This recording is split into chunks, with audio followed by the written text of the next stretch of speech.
আসসালামু আলাইকুম। বিশ্বে মুসলমানদের জন্য একটা সুখবর এটা। আর মধ্যপ্রাচ্যের জন্য একটা শান্তির আভাস।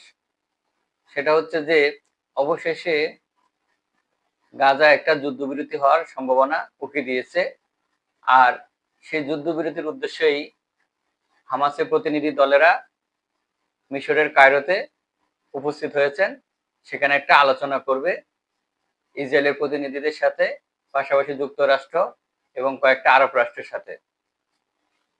তো আমরা আসলে অনেকে জানি যে ইসরায়েলের প্রধানমন্ত্রী বেনিয়ামিন নেতানিয়াহু প্রথম দিকে গাজার সাথে যুদ্ধবিরতির জন্য সম্মতি হন নাই, কিন্তু বর্তমানে তিনি নিজের থেকে সম্মতি দিয়েছে যে গাজায় একটা যুদ্ধবিরতি হোক। আর এটার পেছনে কারণ হচ্ছে ইসরায়েলের বিরোধী দলীয় নেতা বেনি গ্যান্টস এবং ইসরায়েলের সাধারণ জনগণ আসলে সবাই বিভিন্ন চাপ সৃষ্টি করে নেতানিয়াহুর উপর, যে বন্দীদেরকে ফিরিয়ে আনার জন্য।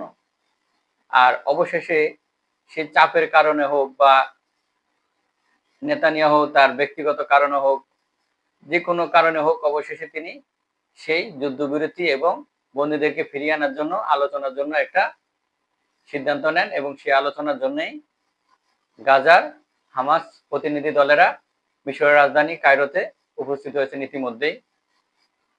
আর এমনটি একটা খবর প্রকাশিত হয়েছে আল জাজিরায়।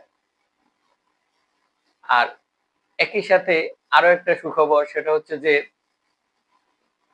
মার্কিন ৪৭তম প্রেসিডেন্ট হিসাবে নবনির্বাচিত ডোনাল্ড ট্রাম্প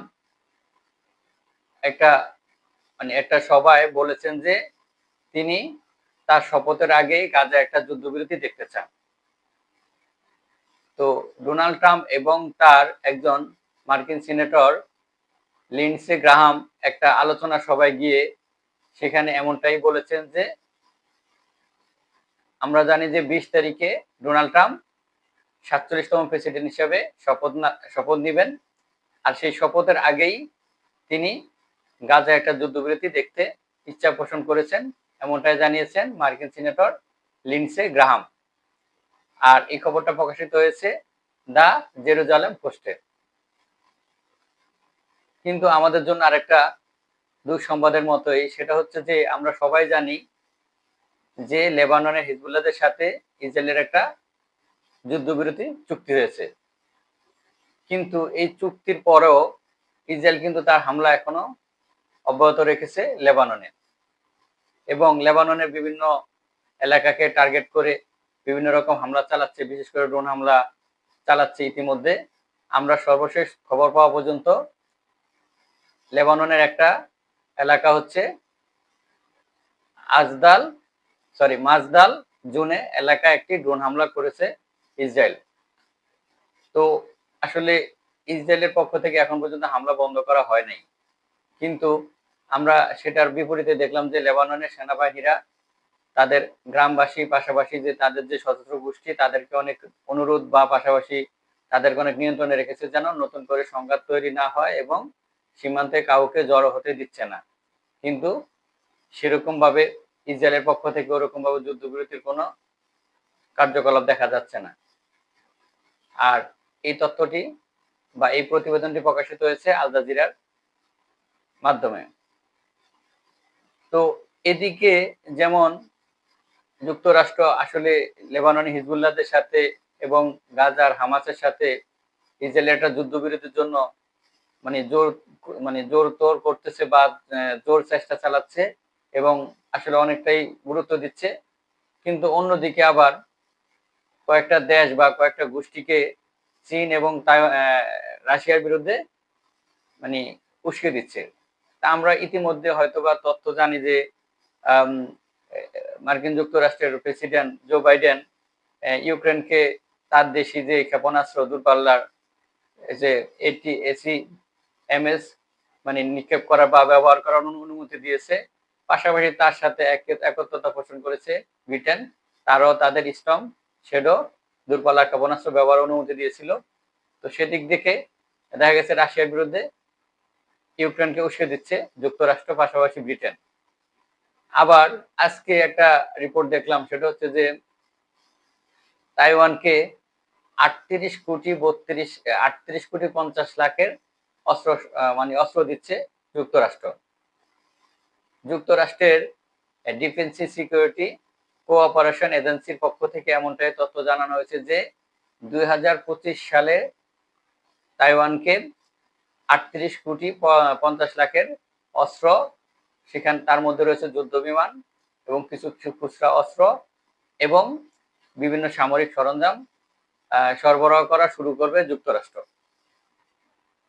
আর এর বাইরে আরেকটা জিনিস, সেটা হচ্ছে যে আসলে আমরা অনেকে জানি যে সিরিয়ায় একটা গৃহযুদ্ধ 2011 সাল থেকে শুরু হয়েছে, এখন পর্যন্ত এটা পুরোপুরি শেষ হয়নি। তবে মাঝখানে অনেকটাই এটা মানে একটু স্থবির অবস্থা বা অনেকটাই ইয়ে গেছিল, মানে ঠান্ডা হয়ে গেছিল, কিন্তু সেটাকে আজকে আবার কয়েকদিন 2-3 দিন বা 3-4 দিন এটাকে আবার মানে এখন আবার শুরু হয়ে গেছে। এবং ইতিমধ্যেই আমরা হয়তো অনেকে খবর পেয়েছি যে সিরিয়ার যে বিদ্রোহীরা, তারা সিরিয়ার দ্বিতীয় বৃহত্তম শহর আলেপ্পোর প্রায় অর্ধেকের মতো দখল করে নিয়েছে, এমনটাই জানিয়েছে এসওএইচআর একটা প্রতিবেদনে। এবং সেখানে আরেকটা কথা বলা হয়েছে যে সিরিয়ার যে আলেপ্পো শহর, সেখানে তারা কিছু কিছু এলাকা মানে ইতিমধ্যে তাদের নিয়ন্ত্রণে নিয়ে এসেছে।